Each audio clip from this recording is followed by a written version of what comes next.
پہاڑی زبان میں اپڈیٹ سنیے۔ دسنا کو تے ہر سال 18 دسمبر کو اقلیتاں دا تہاڑا منایا جلدا ہے، لیکن بھارت دے مسلماناں اور دوئی اقلیتاں دی اے بدقسمتی رہی ہے کہ انہاں کو ایک ہجی قیادت میسر آئی ہے جنہاں سن انہاں واسطے بھارت کو ایک قید خانہ بنا دیتا ہے۔ ایک پاسے ہندو انتہا پسند تنظیماں منہ کھول کے انہاں دے پیچھے پئی دیاں، دوئے پاسے برسری اقتدار جماعت بی جے پی دے گنڈے وزیراں مشیراں سن ہندو انتہا پسنداں کو اکسانے وچ کوئی کسر باقی نہیں چھوڑی۔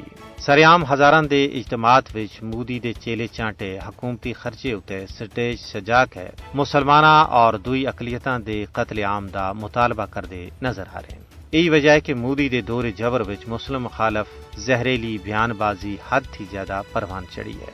بی جے پی دے اقتدار وچ انہیں تھی بعد مسلماناں اور دوئی اقلیتاں دے خلاف نفرت انگیز جرائم اپنے آخری کنڈے کو ہاتھ لا رہے ہیں۔ بڑے بڑے اجتماعات وچ سنگ پریوار دے نیتیاں دے نفرت انگیز بیانات مسلماناں واسطے زہر قاتل ثابت ہو رہے ہیں۔ ان اجتماعات وچ ہندو نیتے میانمار جیسے مسلماناں دے اجتماعی قتل عام دا مطالبہ کر رہے ہیں۔ ان اجتماعات وچ ہندوتوا لیڈراں سن کھلے عام ہندو انتہا پسنداں تھی مسلماناں دی اجتماعی نسل کشی دی اپیل کیتی ہے۔ سجے پاسے دے ہندو نیتے بڑے پیمانے اتے مسلم مخالف تشدد کو ہوا دے رہے ہیں، جیڑے بلدی اتے تیل دا کام دے رہے ہیں۔